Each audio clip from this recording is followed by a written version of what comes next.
Hello, you awesome, precious, beautiful, intelligent, hopefully hardworking, hopefully kind student. I'm glad to be here with you. My name is Kim.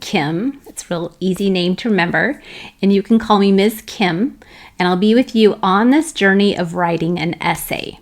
And hopefully when you hear that word essay, you're not cringing. You're like, oh yeah, I got this. We're good. Let's go.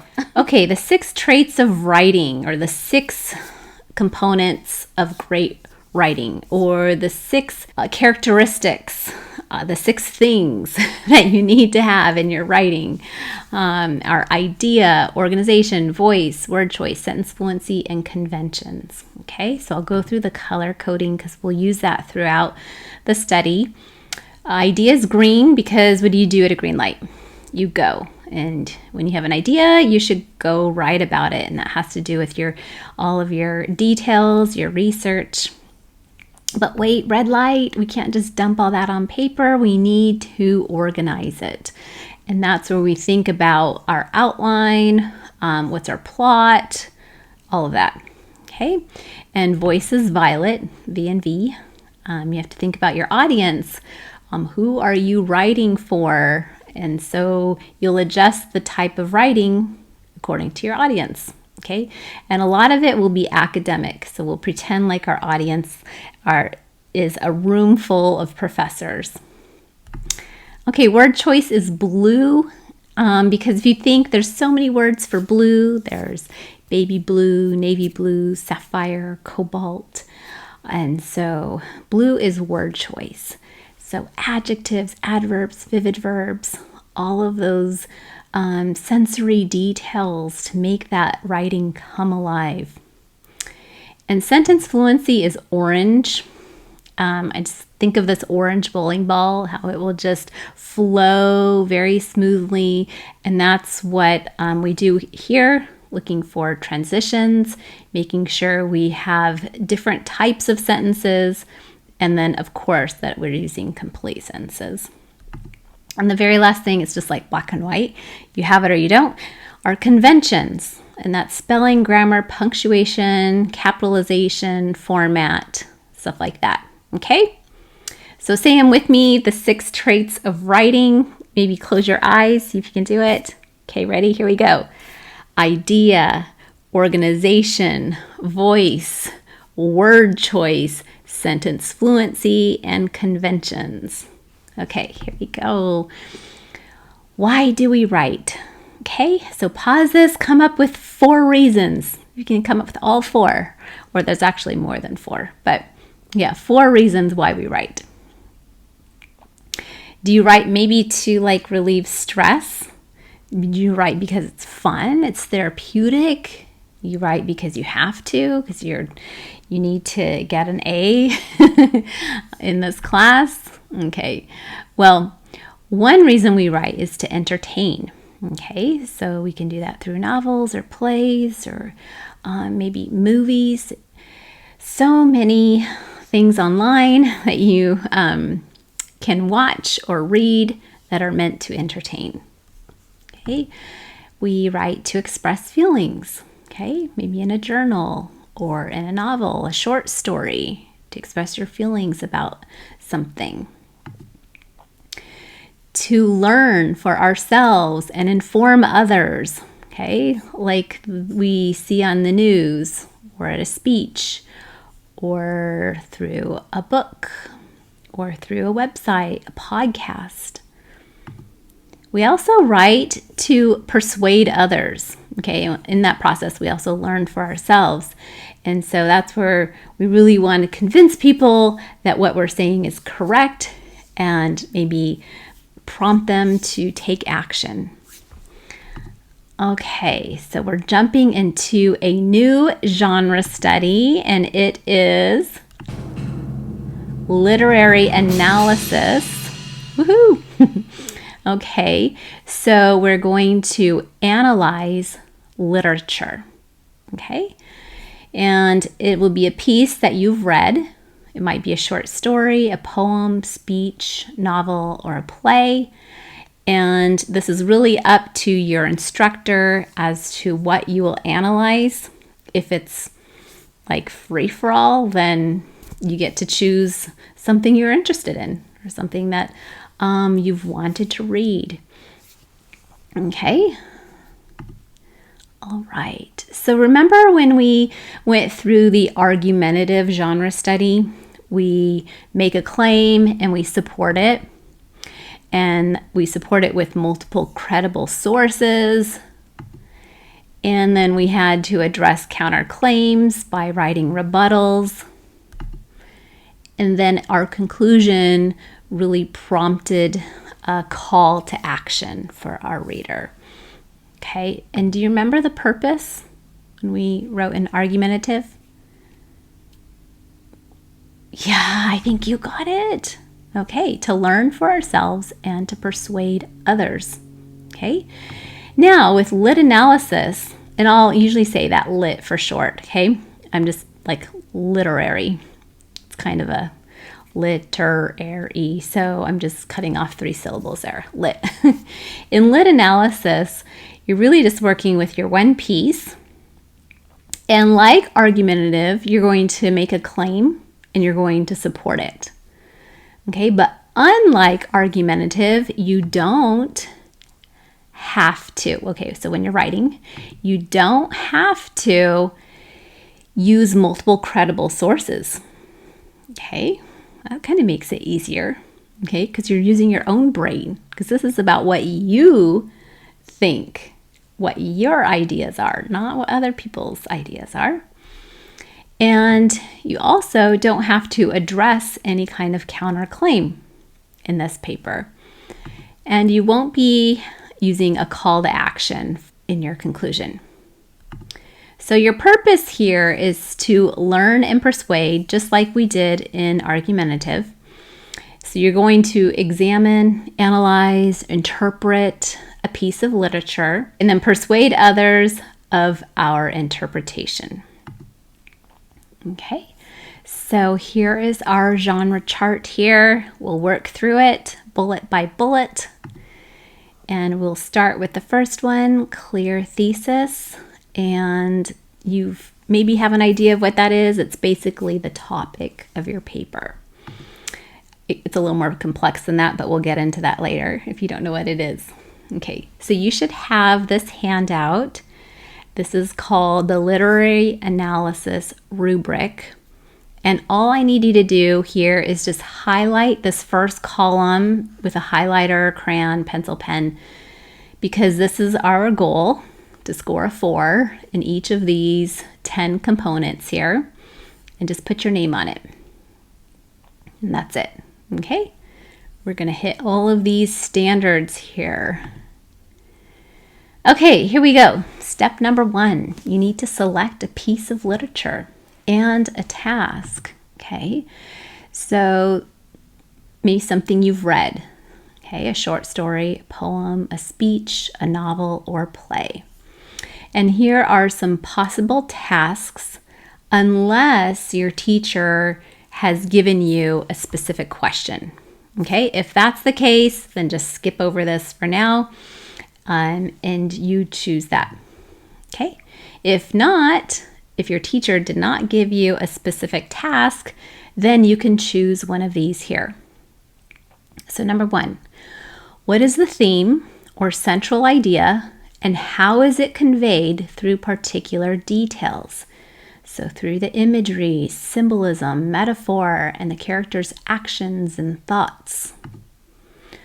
Number 2, describe how the plot unfolds in a series of episodes, as well as how the characters respond or change as the plot moves toward a resolution. How does the author develop the point of view and tone of the narrator? Number 4, analyze the extent to which a filmed or live production of a story stays faithful to or departs from the text. So how is it the same or how is it different? And evaluate the differences. Or number 5, compare and contrast texts of different forms or genres. So short stories, poems, novels, plays, fantasy, historical, in terms of their approaches to similar themes and topics. Okay, so if you're choosing number 5, you'll have to pick multiple pieces of literature. And then, and number 4 too, it's a compare and contrast. All right. So what I'll need you to do is once you choose your literature and your task, if you don't have it assigned, you need to get your teacher's approval before continuing.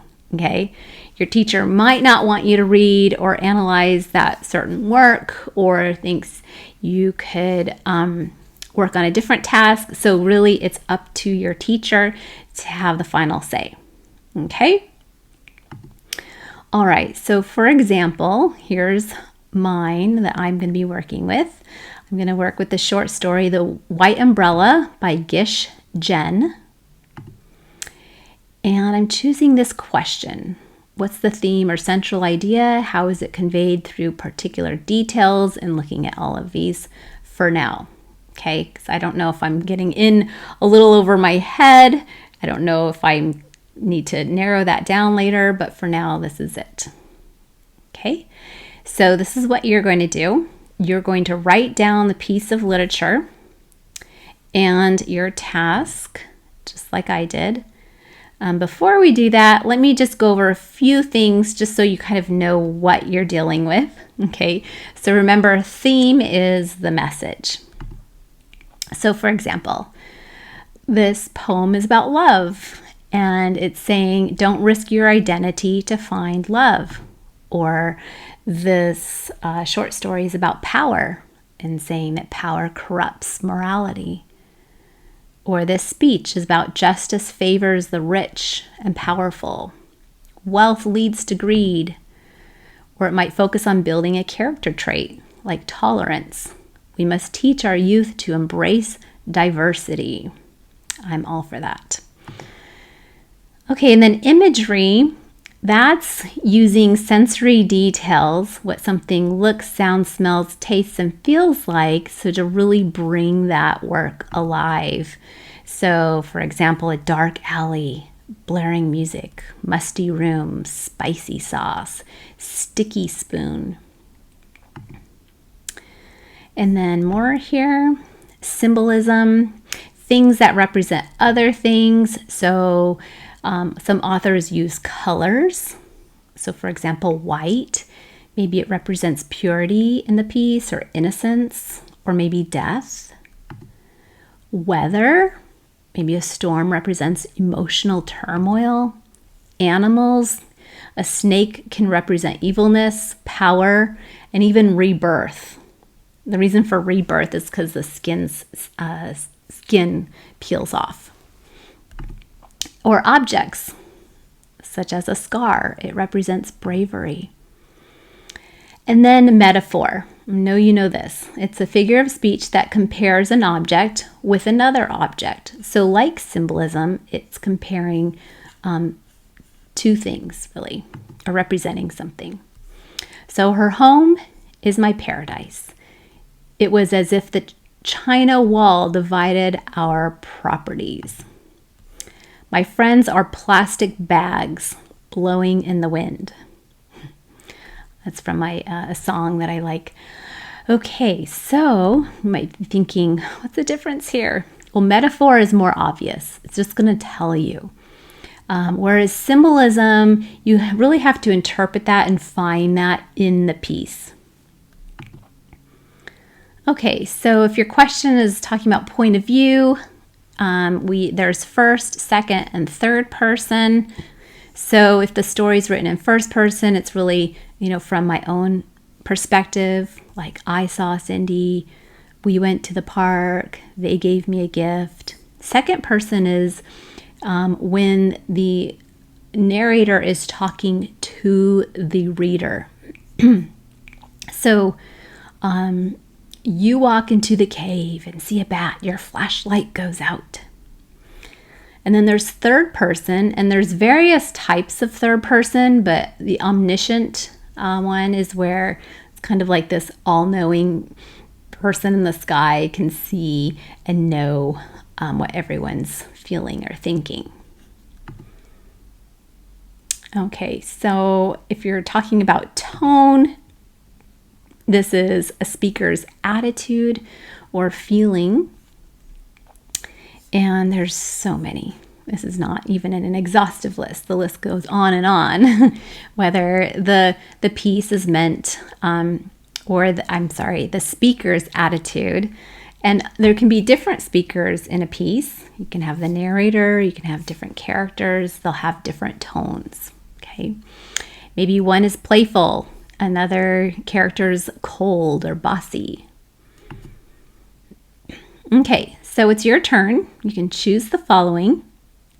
So you can get a piece of paper out or just open a blank document on your computer. And I'd like for you to write down the piece of literature that you've read, that you're going to analyze.